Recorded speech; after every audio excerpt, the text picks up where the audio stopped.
tetap baik, Tuhan tetap baik, Dia selalu baik bagiku. Apapun terjadi di dalam hidupku, ku yakin Yesus tetap baik. Tuhan tetap baik, Tuhan tetap baik, Dia selalu baik bagiku. Apapun terjadi di dalam hidupku, ku yakin Yesus tetap baik.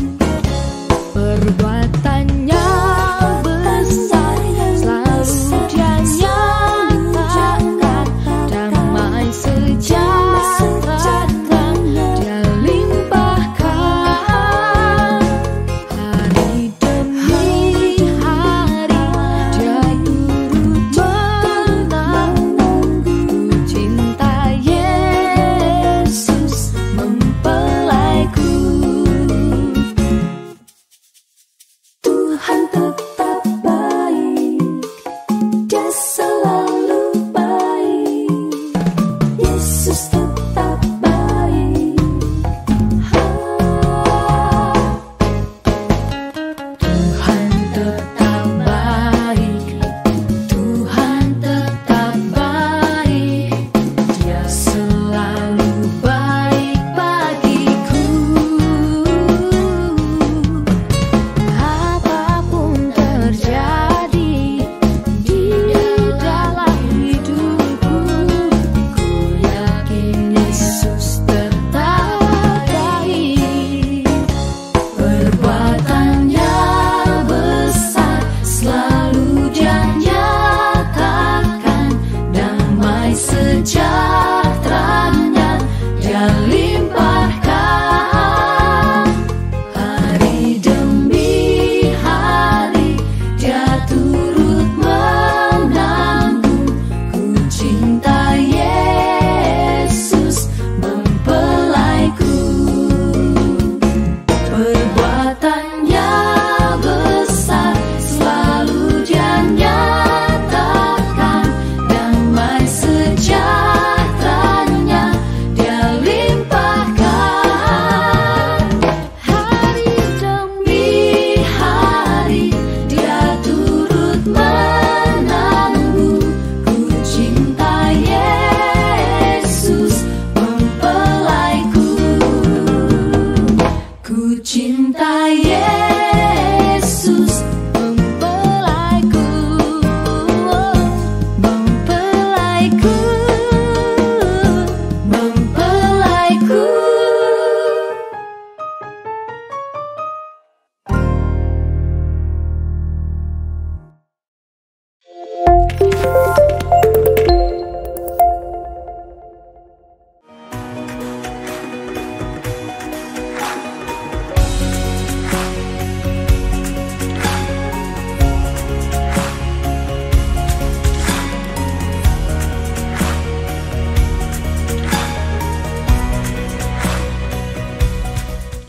Shalom Bapak Ibu dan Saudara semuanya. Selamat beribadah pada minggu ini.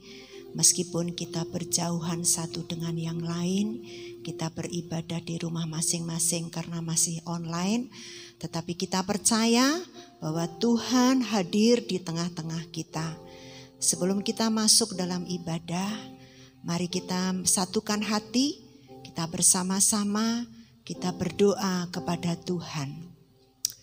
Bapa dalam surga, kami mengucap syukur jikalau sampai hari ini kami tetap ada di dalam pembelaan-Mu, kami tetap ada di dalam pemeliharaan-Mu, sehingga kami boleh ada seperti hari ini kami ada. Tuhan, kami membawa tubuh ini untuk datang beribadah kepadamu. Kami persembahkan sebagai korban yang hidup, yang kudus dan yang berkenan kepadamu. Tuhan, kami juga mohon urapan-Mu untuk menghancurkan setiap kekuatan roh-roh kegelapan yang ingin mengintimidasi kami, pikiran kami, perasaan kami, sehingga saat kami ibadah Tuhan, kami merasa tidak nyaman. Oleh sebab itu Tuhan, kami mohon urapan-Mu. Kami hancurkan segala roh kekuatan kegelapan ini di dalam nama Tuhan Yesus Kristus. Saat kami bersekutu dan beribadah kepadamu Tuhan, kami merasakan hadirat-Mu, kami merasakan urapan-Mu, kami merasakan aliran kasih-Mu. Segala hormat dan kemuliaan hanya bagi-Mu Tuhan. Mari kita bersama-sama berkata, amin. Mari kita bersama-sama menaikkan pujian Tak Usah Ku Takut. Dan siapkan hati kita, siapkan telinga kita untuk mendengarkan kebenaran firman Tuhan. Firman yang akan memberikan kekuatan bagi kita di masa-masa yang sulit ini. Terima kasih Tuhan. El Shaddai, El Shaddai, El Shaddai. Engkau Allahku yang maha kuasa. Engkau Allahku yang maha besar. Haleluya Yesus. Tak usah ku takut, Allah menjagaku. Tak usah ku bimbang, Yesus peliharaku. Tak usah ku susah, Roh Kudus hiburku. Tak usah ku cemas, Dia memberkatiku.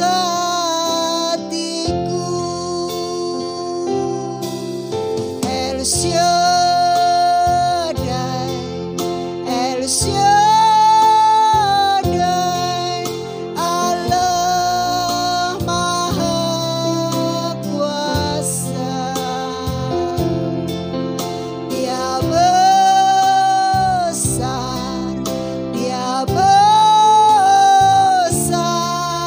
El Shaddai mulia.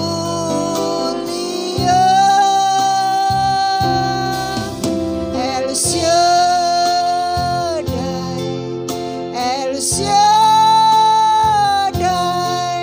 Allah Maha Kuasa. Berkat-Nya melimpah. El Shaddai.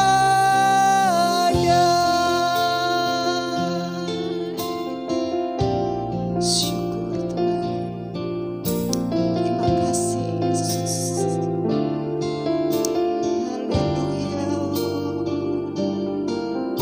Syukur. Tak usah ku takut, Allah menjagaku. Tak usah ku bimbang, Yesus peliharaku. Tak usah ku susah, Roh Kudus hiburku. Tak usah ku cemas,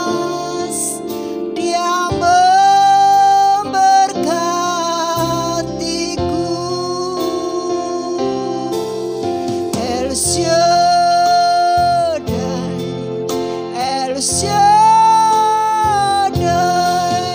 Allah Maha Kuasa. Dia besar, Dia besar, El Shaddai mulia, El Shaddai, El Shaddai, Allah Maha Kuasa. Berkatnya melimpah, El Shaddai,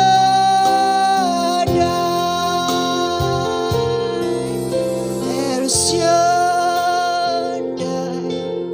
El Shaddai, Allah Maha Kuasa. Dia besar, Dia besar, El Shaddai mulia, El Shaddai, El Shaddai, Allah Maha Kuasa. Berkatnya melimpah, El Shaddai.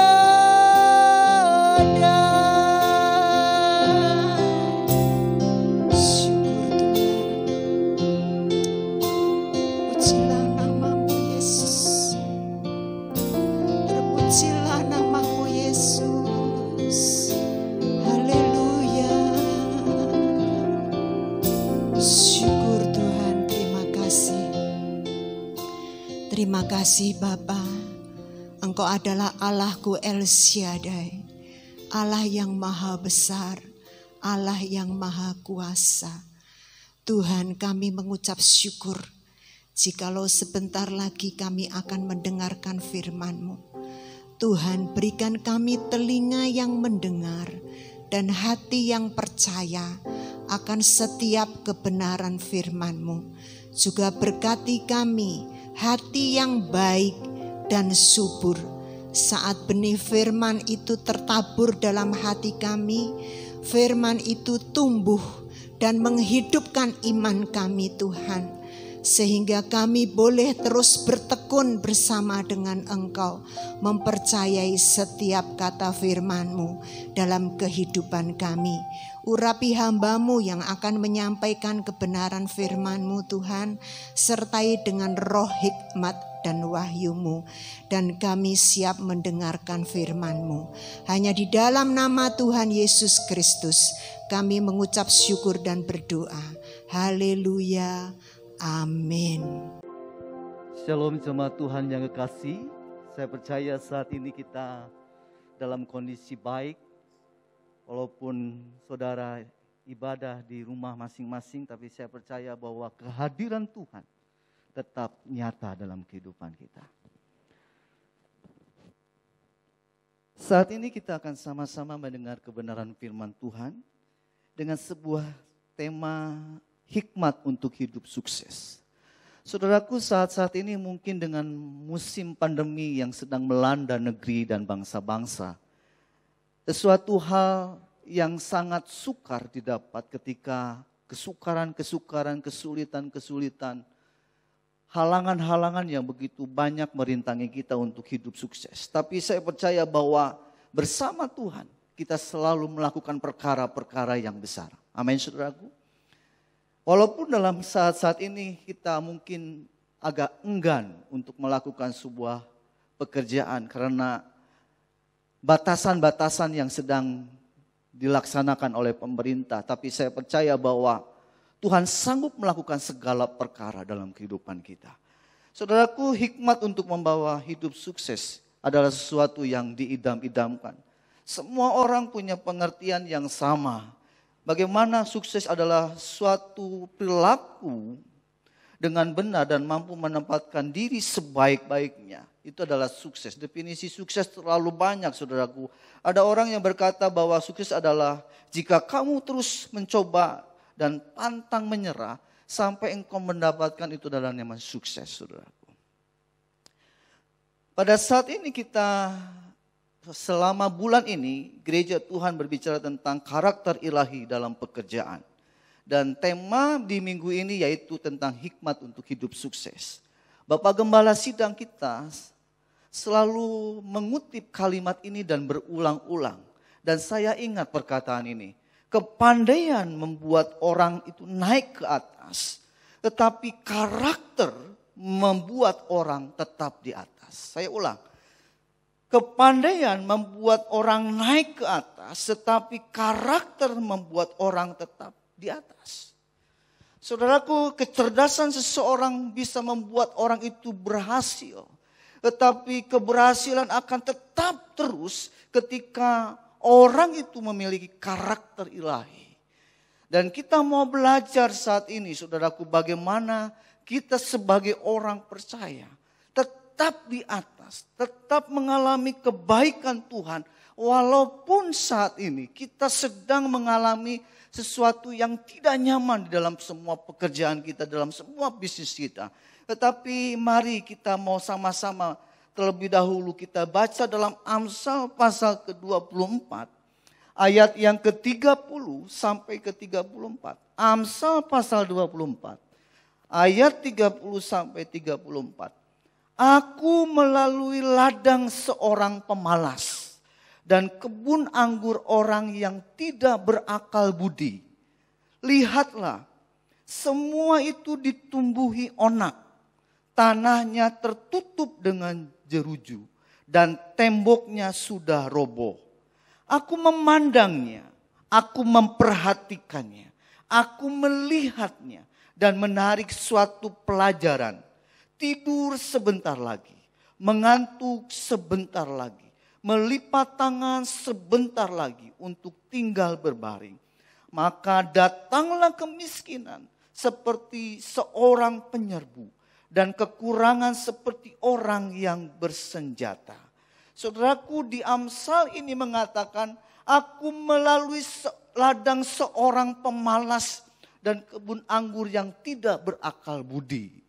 Saudaraku, mungkin kita punya alasan saat ini untuk tidak melakukan perkara-perkara yang luar biasa atau perkara-perkara yang tidak terlalu harus maksimal karena pembatasan-pembatasan. Tapi ayat ini berkata, hei pemalas, dan perhatikanlah. Kalau ayat ini mengingatkan, kalau sebuah ladang tidak dirawat atau kebun anggur tidak dipelihara, maka kebun itu akan rusak. Karena akan ditumbuhi oleh onak dan tanahnya tertutup dengan jeruju dan temboknya sudah roboh. Hal ini akan mengalami kerugian-kerugian yang lebih dahsyat lagi. Kerugian-kerugian yang lebih besar lagi.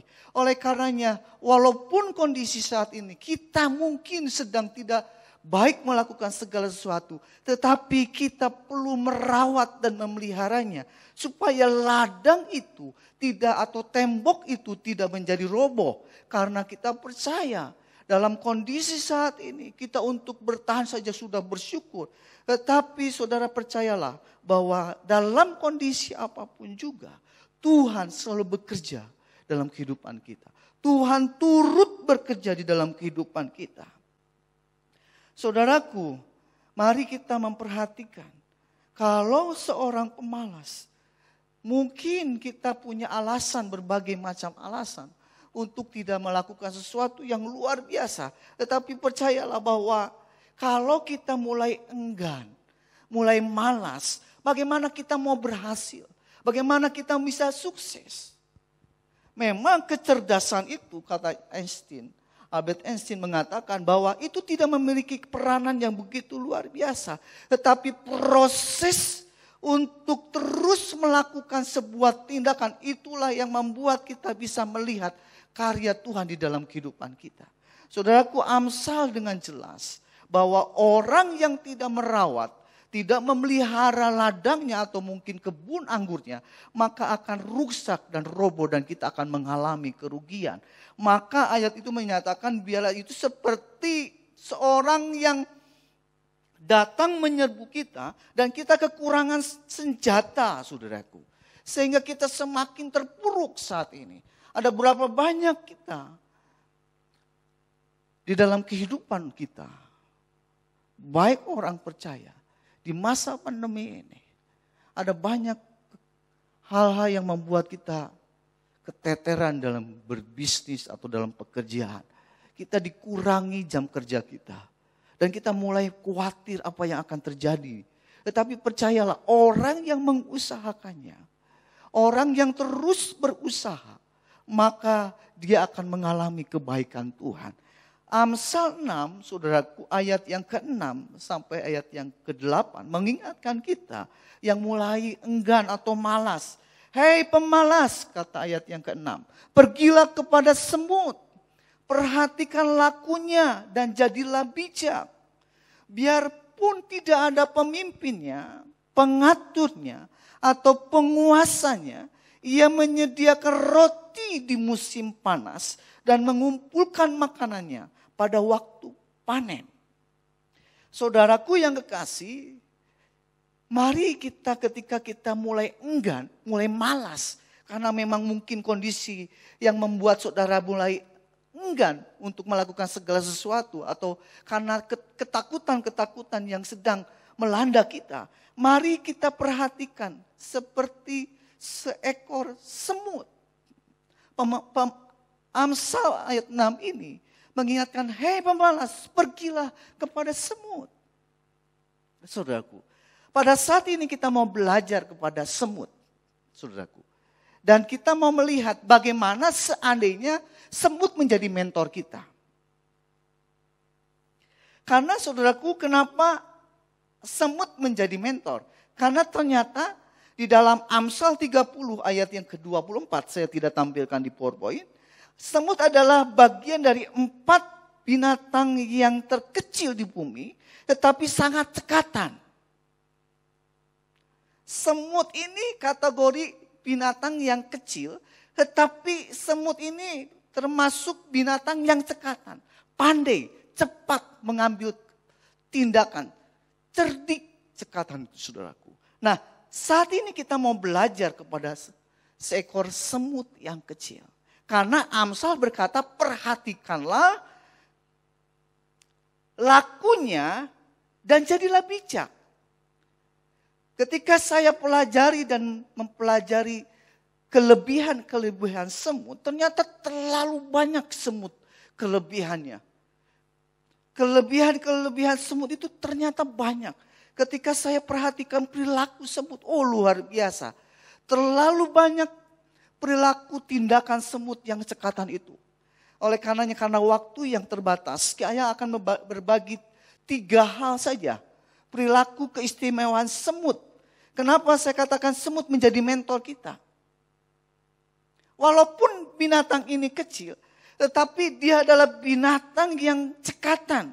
Kata Amsal 30 ayat yang ke-24, ada 4 binatang yang kecil di bumi, tetapi sangat cekatan.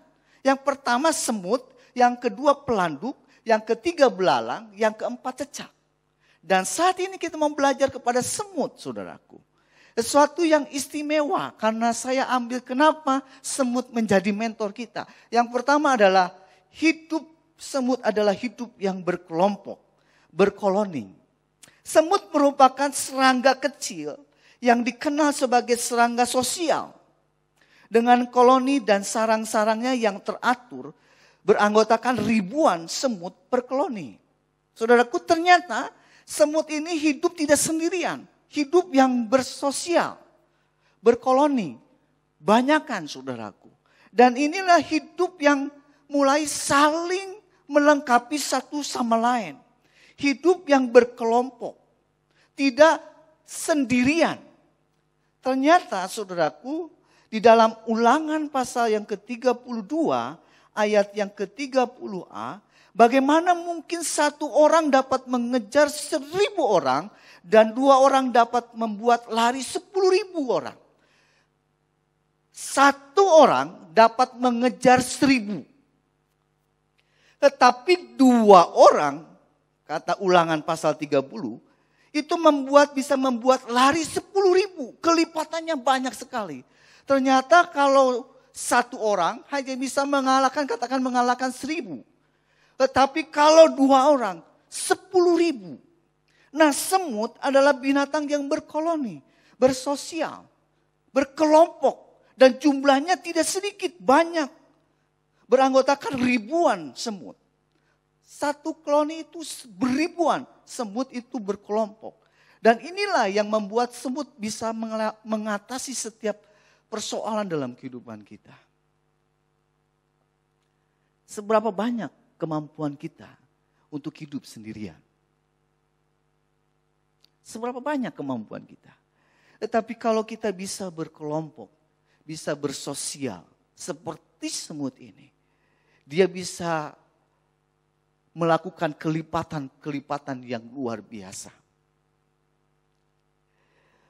Dalam masa pandemi yang sedang melanda negeri dan bangsa-bangsa saat ini, kalau kita terus mengurung diri dan kita terus melihat keberadaan diri sendiri, maka kekhawatiran akan datang menghampiri kita. Dan ketakutan mulai menyerang kita.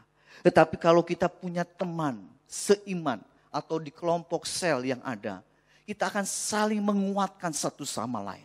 Kita akan saling membangun iman kita. Memang mungkin saat pandemi sedang melanda kita saat ini, sampai di kota kita Tasikmalaya. Kekhawatiran itu menguras iman pengharapan kita. Tetapi saya percaya ketika kita punya teman seiman, orang-orang yang bisa mendukung kita, orang-orang yang bisa menguatkan kita, maka itu akan membuat kita bisa mampu berjalan, mampu melewati masa-masa yang sulit sekalipun. Kekhawatiran apapun. Kalau kita punya sahabat, teman-teman yang bisa mendukung kita, maka kita bisa melewati masa-masa yang sulit. Memang walaupun pengharapan kita mungkin saat-saat ini sudah mulai menyusut, tetapi kalau kita punya orang-orang di sekitar kita yang saling mendukung, maka membuat kita punya kekuatan yang besar. Kekuatan yang banyak dalam kehidupan kita. Oleh karenanya, jangan tinggalkan hidup kita hanya terus seorang diri. Mari kita berkelompok seperti semut ini. Kalau satu orang, dia tidak bisa menghangatkan tubuhnya. Tetapi kalau 2 orang, dia akan saling menghangatkan satu sama lain. 1 orang bisa mengejar 1.000, tetapi 2 orang bisa mengejar 10.000. Bayangkan kalau kita berkumpul banyak, ada berapa banyak kita bisa melewati masa-masa yang sulit. Oleh karenanya pada saat ini kita sama-sama belajar kepada semut. Hiduplah berkelompok, hiduplah bersosial, hiduplah saling membangun dalam kelompok-kelompok sel yang ada. Itu yang poin yang pertama.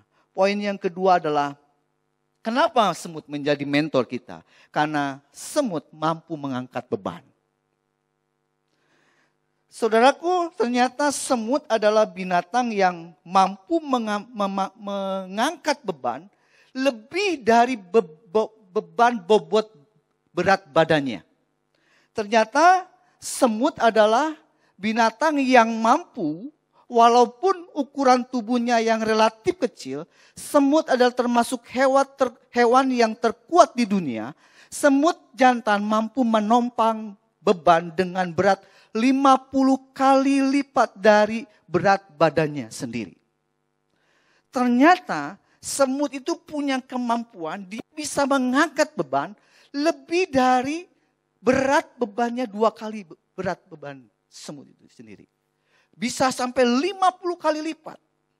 Kalau manusia ternyata hanya punya kemampuan 2 kali lipat dari berat badannya. Manusia hanya mampu mengangkat beban itu 2 kali lipat dari berat badannya. Tetapi semut itu mampu mengangkat beban lebih banyak. Oleh karenanya semut adalah binatang yang kuat. Walaupun kecil, tapi kemampuannya itu 50 kali lipat. Lebih daripada manusia. Maka teringatlah kita kepada talenta. Kalau kita nanti baca saudara di rumah, di Matius pasal ke-25 ayat 16 sampai ayat 18. Itu berbicara tentang perumpamaan talenta. Ada orang yang diberi 5 talenta, dia bisa mengembangkannya menjadi 5. Akhirnya menjadi 10. 2 menjadi 4. 1 tidak mengembangkannya. Ternyata kalau saudara hitung, 5 menjadi 10, 2 menjadi 4. Kemampuan manusia itu 100 kali lipat. Tetapi perhatikan, ketika kita tidak pernah mengembangkan itu, maka kita tidak bisa melakukan segala sesuatu. Belajarlah kepada semut. Semut adalah binatang yang memang kecil. Tetapi semut bisa mengalahkan musuh-musuhnya, saudaraku. Itulah semut, saudaraku. Dia bisa mengangkat beban. Saya percaya, saudaraku, saat ini, walaupun beban hidup kita saat ini mungkin sangat berat. Tapi percayalah bahwa kita pasti mampu melewati masa-masa yang sulit. Karena bersama Tuhan kita melakukan perkara yang besar. Bersama Yesus kita melakukan perkara yang besar. Percayalah bahwa Tuhan ada di pihak kita. Setiap orang-orang yang bersandar kepada Tuhan, yang menaruh harap kepada Tuhan, yang datang kepada Tuhan, dia akan mampu melewati masa-masa yang sulit saat ini. Percayalah bahwa Yesus ada dalam hidup kita. Tuhan mampu dan Tuhan bisa melihat seberapa besar kemampuan kita. Setiap orang punya kemampuan. Dan itulah yang Tuhan beri kepada kita. Tuhan tidak pernah memberi persoalan melampaui kekuatan kita. Tuhan selalu menolong hidup kita. Seberapapun masalah dalam kehidupan kita. Tuhan pasti menolong hidup kita. Tuhan sanggup menolong hidup kita. Dia tidak pernah meninggalkan kita. Dia selalu ada bersama-sama dengan kita. Percayalah, kita pasti mampu melewati masa-masa, musim-musim yang sulit ini. Karena Tuhan beserta dengan kita. Kalau semut saja Tuhan kasih kemampuan yang begitu luar biasa. Saya percaya Tuhan juga pasti memberikan kekuatan yang istimewa dalam kehidupan kita. Poin yang ketiga, saudaraku. Kenapa semut menjadi mentor kita? Karena semut mampu bertahan dari ancaman. Ternyata semut punya sungut yang berfungsi untuk menyakiti pengganggu dan membawa makanan atau benda lain seperti butiran pasir. Sengatan semut terkadang mengeluarkan zat kimia tertentu yang berfungsi memberikan efek sakit atau terbakar pada lawan. Ternyata semut adalah binatang yang bisa menghindari ancaman. Dan bisa memberitahukan ancaman. Saudara boleh coba di rumah, kalau misalnya ada sekelompok semut sedang berjalan berjejer. Saya pernah, saudaraku, entah kenapa di tembok rumah saya itu banyak semut, saudaraku, sedang berjalan panjang sekali. Karena saya risih lihat semut itu, maka saya semprot sama baygon, saudaraku. Maka ada banyak semut yang mati. Tetapi semut-semut yang tidak mati, itu dia mulai menghindari tempat itu dan dia bikin jalur yang berbeda. Ternyata memang semut adalah binatang yang dapat menghindari ancaman. Semut ternyata bisa memberitahukan ada ancaman.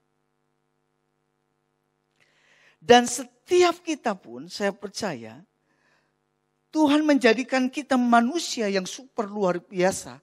Saya percaya apapun ancaman dalam hidup kita, apapun resiko yang ada di depan kita, saya percaya kita bisa menghindari ancaman itu, kita bisa melewati ancaman itu. Dan dengan berbagai cara ketika pandemi virus corona melanda negeri saat ini, dengan virus Delta yang sedang melanda negeri, kita dianjurkan oleh pemerintah untuk pakai masker, hindari kerumunan, jaga jarak, tetap hidup bersih, cuci tangan, semua kita lakukan. Bahkan pemerintah menganjurkan untuk vaksinasi. Dan saya bersyukur kota ini begitu antusias untuk divaksin. Dan saya berharap kita bisa melewati musim-musim ini. Dan jemaat Tuhan yang di rumah saat ini, saya mau ingatkan untuk mulai minggu depan, di ibadah pertama di bulan Agustus kita akan melakukan ibadah onsite. Ada perjamuan kudus di sana, kita akan bersekutu di dalam persekutuan, di dalam perjamuan kudus ini. Saya percaya bahwa kita adalah umat yang sanggup melewati masa-masa yang sulit. Ada sebuah kisah yang mau saya sampaikan kepada saudara. Di dalam 2 Samuel pasal yang ke-5, ayat yang ke-22 sampai ayat yang ke-25. Ketika orang Filistin maju sekali lagi, saya ulang. Ketika orang Filistin maju sekali lagi dan memencar dari lembah Repaim, maka bertanyalah Daud kepada Tuhan dan ia menjawab, janganlah maju, tetapi buatlah gerakan lingkaran sampai ke belakang mereka, sehingga engkau dapat menyerang mereka dari jurusan pohon-pohon kertau. Dan bila engkau mendengar bunyi derap langkah puncak pohon-pohon kertau itu, maka haruslah engkau bertindak cepat, sebab pada waktu itu Tuhan akan keluar berperang di depanmu dan memukul kalah tentara orang Filistin. Ayat yang ke-25. Dan Daud berbuat demikian seperti yang diperintahkan Tuhan kepadanya, maka ia memukul kalah orang Filistin mulai dari Geba sampai dekat Gezer. Saya ulang ayat yang ke-25.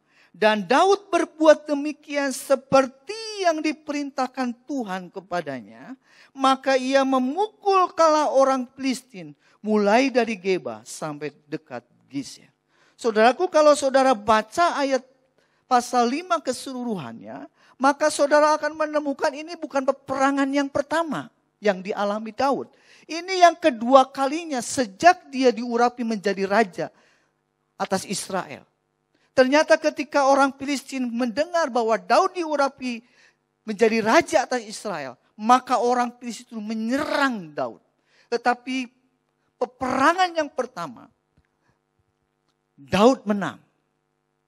Dan selalu Daud bertanya kepada Tuhan, Tuhan, apakah aku harus berperang melawan Filistin?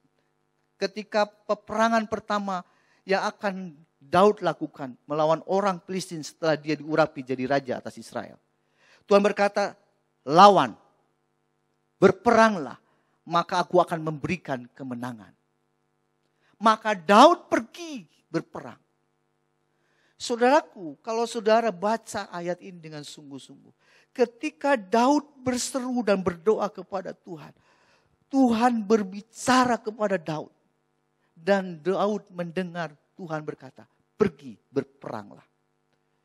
Saudara, seberapa banyak saudara mendengar suara Tuhan di dalam kehidupan kita?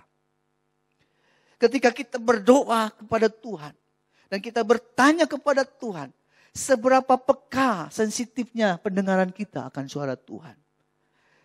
Sehingga ketika Tuhan berbicara, pergi berperang, maka kita percaya bahwa Tuhan pasti menolong hidup kita. Dan apa yang terjadi ketika peperangan yang pertama, Daud bisa mengalahkan orang Filistin. Dan di ayat yang ke-22, ini adalah peperangan yang kedua kali.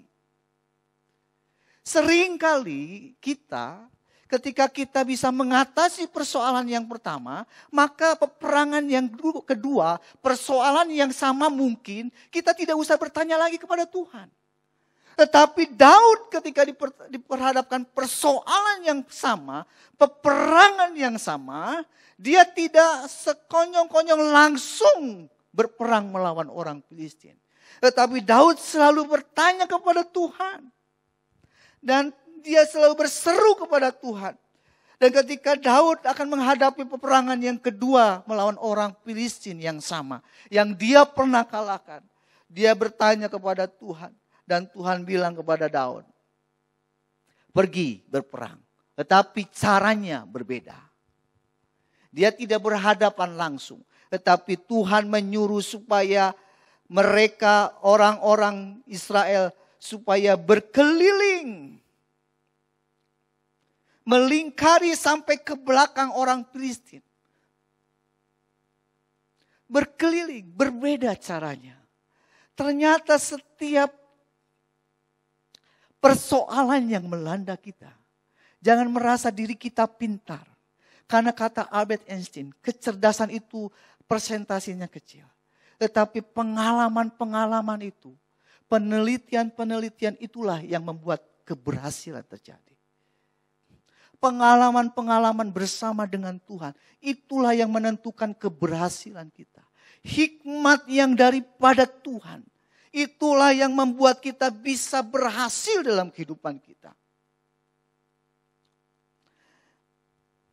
Ketika Daud mendengar bahwa Tuhan menyuruh cara berperang yang berbeda, maka Daud menurut apa yang Tuhan perintahkan. Dia berkeliling melingkari orang-orang Filistin. Dan Tuhan kasih tanda kalau ada bunyi pohon-pohon ketok berbunyi, disitulah engkau berperang, mulai berperang. Hikmat itu luar biasa. Hikmat diperoleh ketika kita takut akan Tuhan. Hikmat diperoleh ketika kita berdoa, bersujud di hadapan Tuhan. Hikmat kita dapatkan ketika kita benar-benar mengandalkan Tuhan. Hikmat kita dapatkan ketika kita sungguh-sungguh bersandar kepada Tuhan. Mendengar suara Tuhan. Maka hikmat itu mengiring kita melewati setiap persoalan dalam hidup kita. Hikmat itulah yang mengajar kita untuk kita bisa melewati masa-masa yang sulit. Peperangan-peperangan di dalam hidup kita.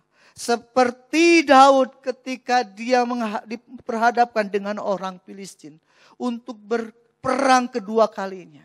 Dia tetap bersujud dan berdoa kepada Tuhan.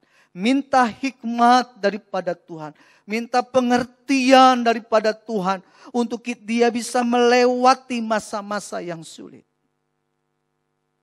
Kalau seekor semut saja dia bisa menghindari ancaman. Bahkan dia bisa melewati ancaman. Maka saya percaya orang-orang yang selalu mencari Tuhan. Orang-orang yang takut akan Tuhan. Yang dia selalu berdoa mencari hikmat Tuhan. Maka itulah yang akan dia peroleh daripada Tuhan. Salomo berhikmat luar biasa. Hikmat membuat masalah yang sulit menjadi mudah. Itulah hikmat. Masalah yang berat, yang rumit karena hikmat Tuhan terselesaikan dengan hal-hal yang mudah. Itulah hikmat Tuhan. Saudaraku, saudara diperlengkapi dengan kepercayaan kepada Tuhan. Engkau dan saya punya Tuhan yang luar biasa. Datanglah ketika engkau diperhadapkan dengan persoalan hidupmu, kekhawatiran hidupmu. Datanglah kepada Tuhan dengan sujud di hadapan Tuhan. Andalkanlah Tuhan di dalam hidup kita. Ayat yang terakhir dalam Pengkhotbah pasal 9, ayat yang ke-18. Hikmat lebih baik daripada alat-alat perang. Tetapi satu orang yang keliru dapat merusakkan banyak hal yang baik. Hikmat lebih baik daripada alat-alat perang. Tetapi satu orang yang keliru dapat merusak banyak hal yang baik. Saudaraku, milikilah hikmat. Sehingga hikmat itu melebihi alat-alat perang. Hikmat itu adalah andalan dalam hidup kita. Perolehlah hikmat dengan takut akan Tuhan. Maka hidupmu akan dipimpin dalam kemenangan demi kemenangan. Mari saudaraku yang kekasih, kita akan siapkan untuk kita sama-sama berdoa. Berserah kepada Tuhan. Mengandalkan Tuhan di dalam kehidupan kita. Karena dialah Allah yang sanggup kita andalkan di saat-saat ini. Dan seterusnya dalam kehidupan kita. Kalau semut saja binatang yang terkecil di dunia. Dia memiliki pengetahuan yang luar biasa. Kecerdikan yang luar biasa.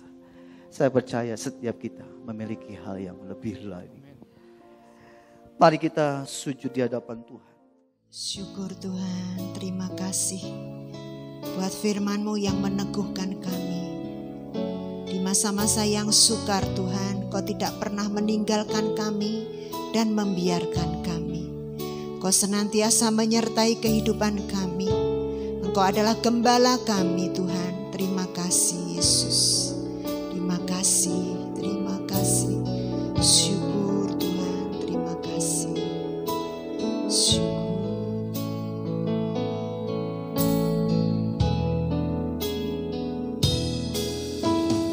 Kau Yesus gembalaku, pemelihara jiwaku, berjalan di depanku, Kau menuntun tanganku, melewati tiap tantangan hidupku. Sekarang ku rasa tenang, sebab Kaulah gembalaku. Kau membuka bagiku tiap pintu yang tertutup. Tiada perkara yang sukar bagimu.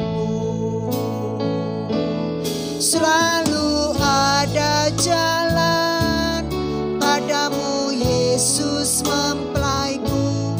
Selalu ada cara Kau menolongku.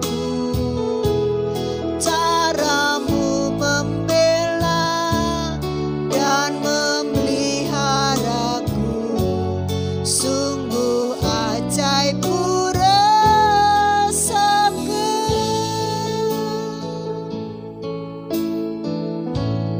Terima kasih. Ajaib Engkau Yesus. Terima kasih Yesus. Terima kasih.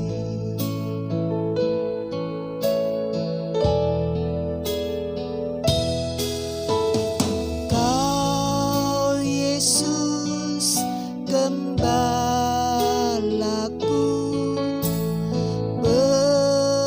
pemelihara jiwaku, berjalan di depanku, Kau menuntun tanganku, melewati tiap tantangan hidupku. Sekarang ku rasa tenang, sebab Kaulah gembalaku. Kau membuka bagiku tiap pintu yang tertutup. Tiada perkara yang sukar bagimu. Selalu ada jalan padamu Yesus mempelaiku. Selalu ada cara Kau menolongku. Caramu membela